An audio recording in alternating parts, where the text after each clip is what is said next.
thème de votre émission Coffre aux idées. Nous nous retrouvons aujourd'hui pour poursuivre notre cycle d'études autour de l'Évangile selon Matthieu. Et aujourd'hui, nous sommes en compagnie d'Yvelise, d'Adelaï, Yanitza, Charles, Jessica et Josué. J'espère qu'aujourd'hui, vous allez bien. Très bien, prête à poursuivre au travers du récit de Matthieu sur la vie de Jésus, au travers de cette connaissance progressive de qui est Jésus, de ce qu'il a pu faire lorsqu'il était sur terre, de l'objectif finalement de sa venue. Et sans plus tarder, nous entamerons cette deuxième étude avec comme titre « Le ministère commence ». J'aimerais qu'on baisse la tête et qu'on puisse prier avec Yvelise. Notre Dieu, notre Père, nous te disons merci de nous permettre d'enregistrer nos leçons. Sois avec nous alors que nous entamons notre deuxième leçon. Permets que nous puissions toucher et édifier ceux qui vont entendre ta parole. Ce sont les grâces que nous te demandons au nom de Jésus et pour ta gloire. Amen. Amen. Merci Yvelise. Pour lancer ce temps d'étude, j'aimerais qu'on puisse partager Matthieu 4, le verset 19. Je demande à un volontaire de bien vouloir nous lire ce texte. Matthieu 4, le verset 19. Il leur dit, « Suivez-moi, et je vous ferai pécheurs d'hommes. » Merci Jessica. Ce texte, nous aurons l'occasion de le revoir un peu plus tard dans notre temps d'échange. Et j'aimerais, sans plus tarder, qu'on puisse prendre un autre texte. Matthieu 3, le verset 1 à 3. Matthieu 3, le verset 1 à 3. Un volontaire? Matthieu 3, verset 1 à 3. En ce temps-là parut Jean-Baptiste, prêchant dans le désert de Judée. Il disait, « Repentez-vous, car le royaume des cieux est proche. » Jean est celui qui avait été annoncé par Ésaü, le prophète, lorsqu'il dit, « C'est ici la voix de celui qui crie dans le désert, préparez le chemin du Seigneur, aplanissez ses sentiers. » Merci Josué. D'après ces textes que Josué vient de lire, quelle était la mission de Jean? Avait-elle une importance particulière? Oui, elle avait une importance capitale parce qu'en fait, elle préparait la venue du Messie. C'est vrai qu'en général, quand on va déployer quelque chose, quand on va faire quelque chose, il est souvent important cette phase de préparation pour que tout se passe bien. S'il y a une mauvaise préparation, en général, le succès de la mission ou du projet qu'on a à faire risque de ne pas être au rendez-vous. La mission de Jean-Baptiste, c'était une mission en fait qui permettait aux gens d'être sensibilisés par la venue de Jésus comme étant sauveur de l'humanité. Et donc forcément, elle avait une importance capitale parce que c'est de cette mission-là que découlait, entre guillemets, le succès de la venue de Jésus. D'accord, Josué, est-ce que vous êtes d'accord avec ce que Josué a pu dire? Est-ce que vous voulez ajouter quelque chose d'autre? En fait, pour moi, Jean était un peu Jean-Baptiste, oui.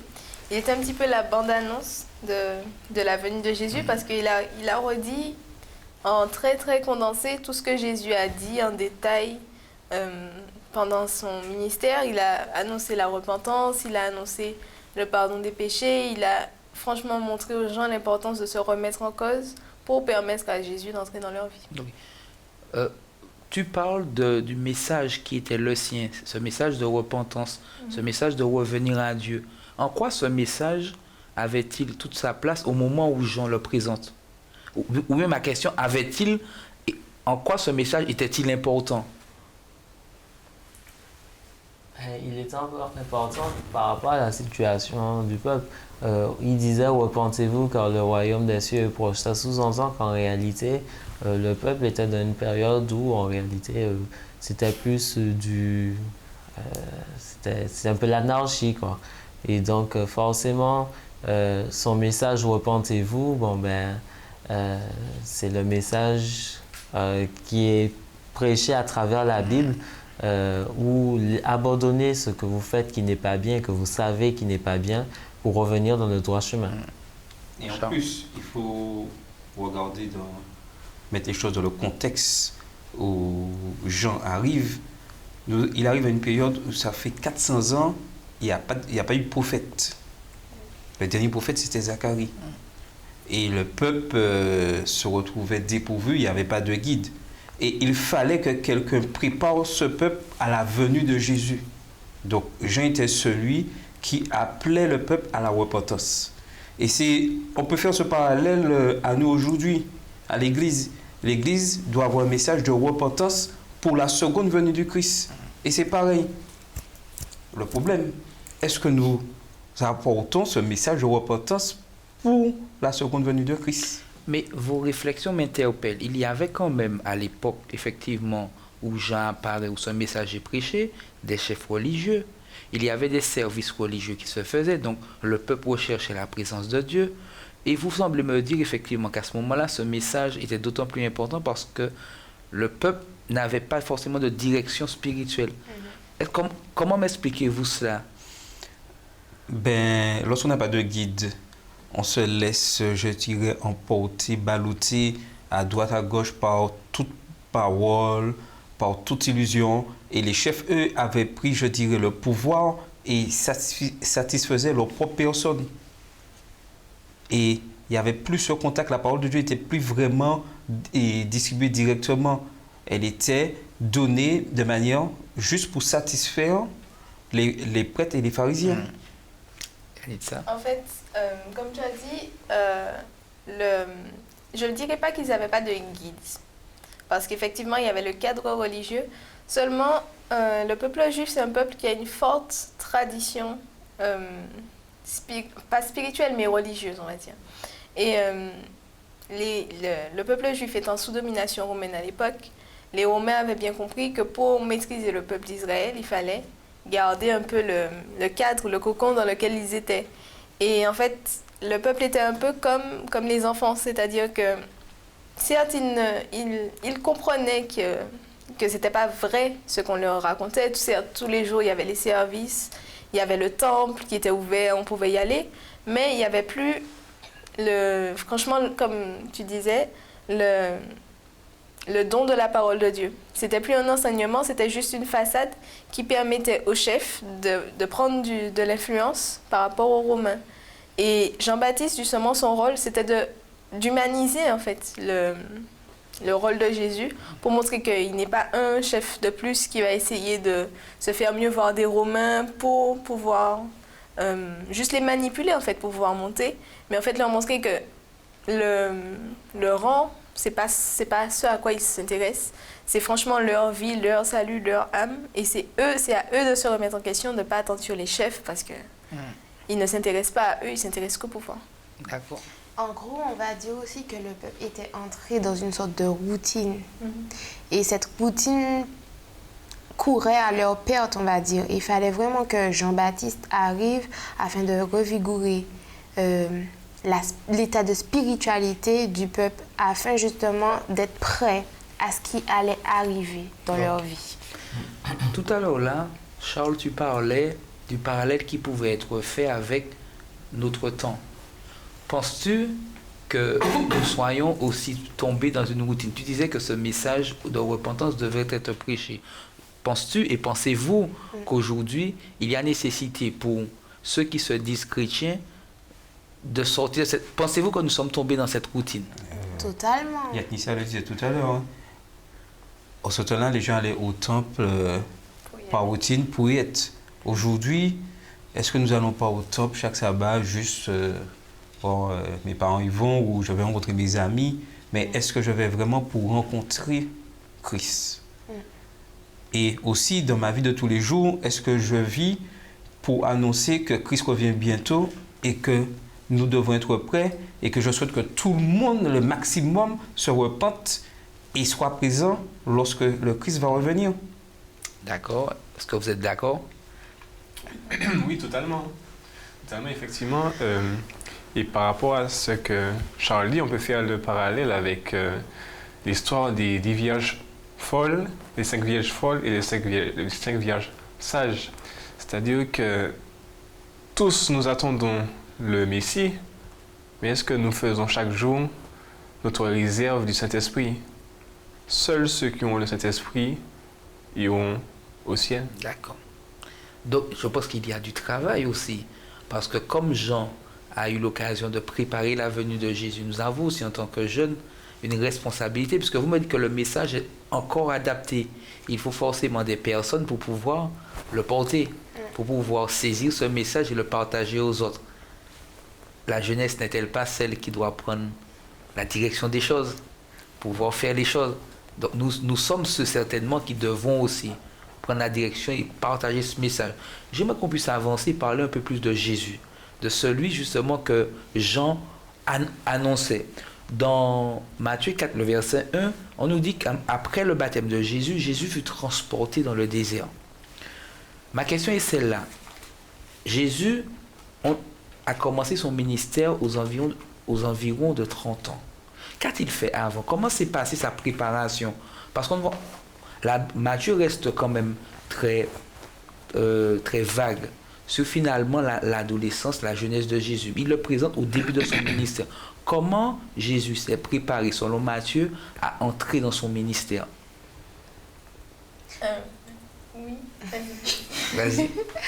En fait, à mon avis, Jésus avait une relation constante avec son Père céleste, donc avec Dieu. Et on va dire que son enfance lui a servi d'affermissement,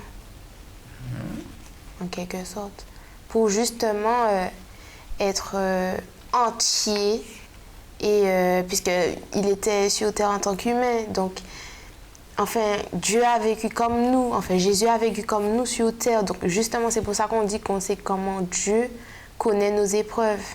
Mais à mon avis, il avait vraiment une relation constante avec son Père. Et son Père aussi l'a aidé sur terre. Moi, j'ai envie de dire, c'est vrai que dans la Bible, l'adolescence, l'enfance, l'adolescence de Jésus et même la jeunesse de Jésus est, on va dire, très sommaire. On n'a pas beaucoup d'éléments. On connaît sa naissance et tout le tumulte qu'il y a eu autour de sa naissance avec les velléités du roi Hérode. Ensuite, on a un passage de sa vie à 12 ans quand sa mère va le présenter, au sanctuaire et tout. Alors, de ce passage-là, on sait quand même que son enfance a été une enfance où sa mère l'éduquait. Parce que pour pouvoir venir et prendre la parole et, entre guillemets, enseigner, il faut avoir un minimum. Donc, on sait que son enfance, sa mère l'a beaucoup éduqué, l'a appris sa spiritualité, etc. Ensuite, on a un trou entre sa jeunesse, son adolescence, sa jeunesse, et son ministère, il commence. Par contre, on peut très bien se dire que pendant sa jeunesse et son adolescence, il a quand même recherché à avoir une communion, comme Jessica le disait, avec Dieu, parce qu'en fait, la communion avec Dieu, elle ne se crée pas, elle ne s'établit pas en claquant du doigt. C'est tous les jours, petit à petit, que l'on crée cette communion. Et quand il commence son ministère, on voit tout de suite qu'il a déjà une certaine communion avec Dieu. Donc, si je comprends bien, ce que vous êtes en train de dire, c'est que son ministère a été préparé par son éducation, par celle qu'il a reçue de sa mère, de ses parents, mais aussi par son choix de rester attaché à son Père, à Dieu. Tout à fait. Et l'évangile de Luc nous le dit bien, dans Luc 2, verset 52, et Jésus croissait en sagesse, en stature et en grâce devant Dieu et devant les hommes. Et le verset 51 dit que sa mère gardait toutes ces choses dans son cœur. Donc, et l'éducation parentale que Jésus avait reçue était très importante. Et c'est ce qui a forgé, qui a permis qu'il soit vraiment prêt pour le service à l'âge qu'il a commencé. Parce qu'on voit Jésus, effectivement, au moment où Jean le baptise, transporté dans le désert. Que se passe-t-il dans le désert à ce moment-là? Il est tenté. Avant d'être tenté, c'est vrai qu'on parle de la tentation. Il jeûne. Il jeûne 40 jours, 40 nuits. Que représente cette période de jeûne? La préparation. Voilà. C'est un moment de préparation, je dirais, indispensable. Donc en fait, il faut remarquer que dans la Bible, l'accent est toujours mis fortement sur le jeûne et la prière, parce que c'est un moyen de se détacher du monde, pas seulement physiquement, mais aussi dans toutes les préoccupations. On ne prend pas le temps de manger parce qu'en fait, ce serait se déconnecter en fait. On est franchement entier dans la dévotion avec Dieu. Et le fait que Jésus se soit éloigné du monde pendant 40 jours et 40 nuits, ça montre aussi à quel point il avait besoin en fait de cette formation intensive, on va dire, avec Dieu. Il fallait pas qu'il soit dérangé et je sais pas si on peut dire qu'il en oubliait la faim, parce que c'est après les 40 jours qu'on dit qu'il a eu faim, mais il était tellement dévoué par rapport à Dieu que le jeûne et la prière, en fait, c'était tout ce qu'il lui fallait dans le désert pour être seul. D'accord. Yvelise? Oui, comme Yannick a parfaitement bien résumé, je dirais que c'était le temps où il s'imprégnait de son Père, je dirais. Et aussi, ce temps-là, c'est un temps où il renonçait à ce qu'il était, je dirais, renonçait à lui-même pour, comme elle disait, se connecter entièrement à son Père. Et c'était une formation, une formation initiale. Oui, mais moi j'ai une petite question. Ben vas-y. Vas-y.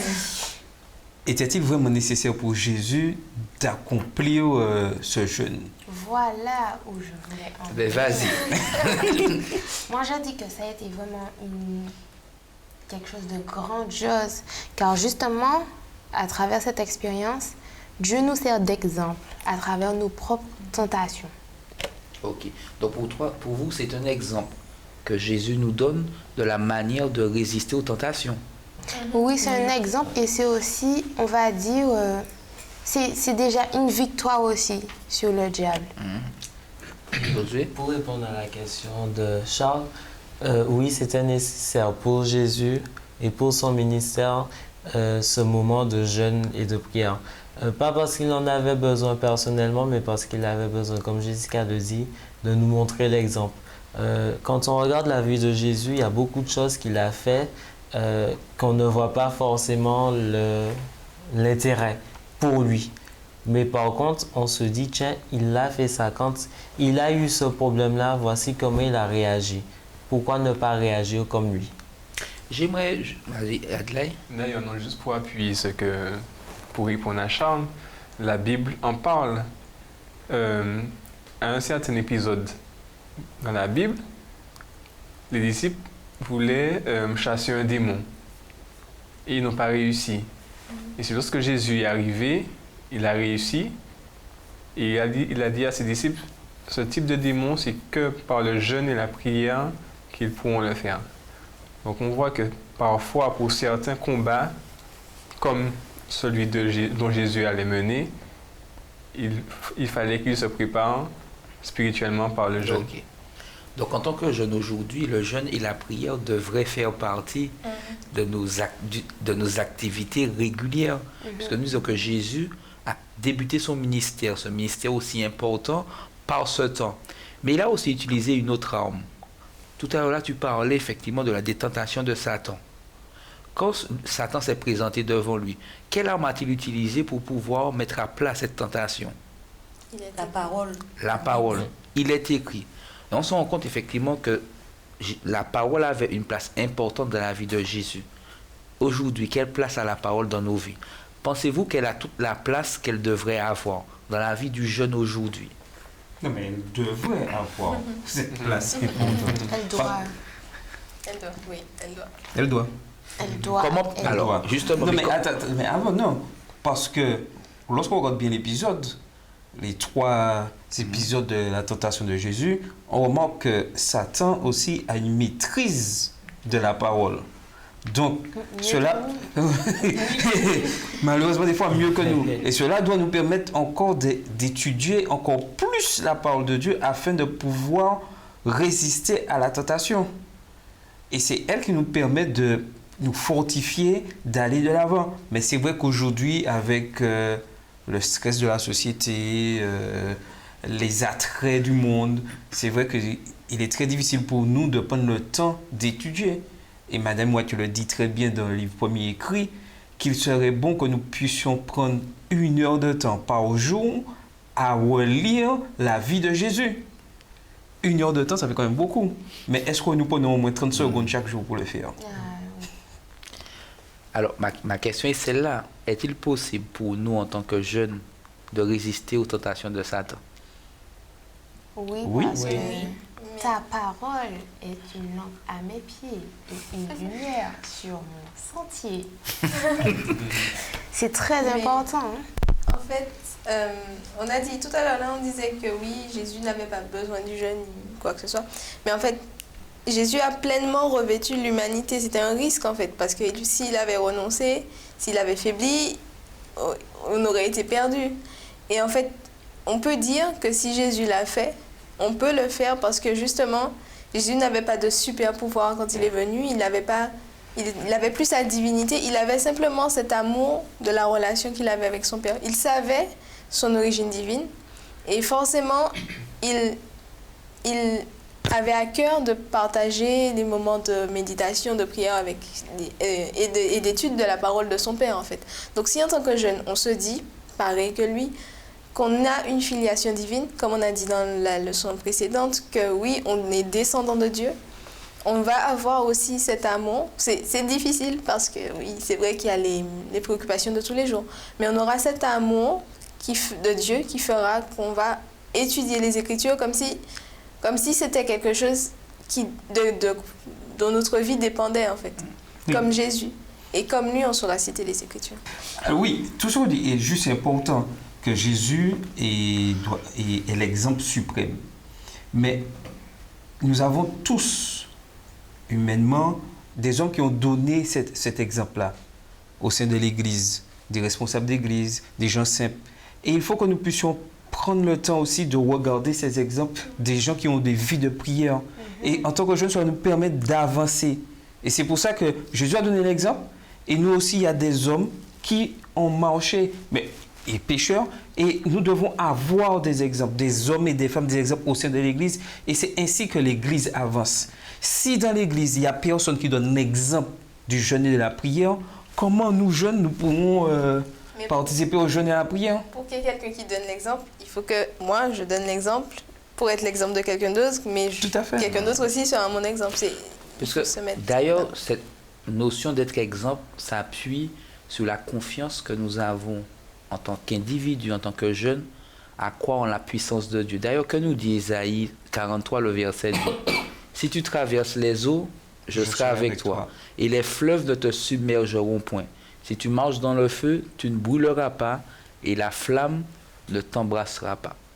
Partant de cette confiance que Dieu est là à tout moment, Dieu est capable de nous donner des capacités extraordinaires, des capacités qui nous permettront de lutter, de résister aux tentations. Alors, nous allons lui demander, nous allons frapper, nous allons lui, aide-moi.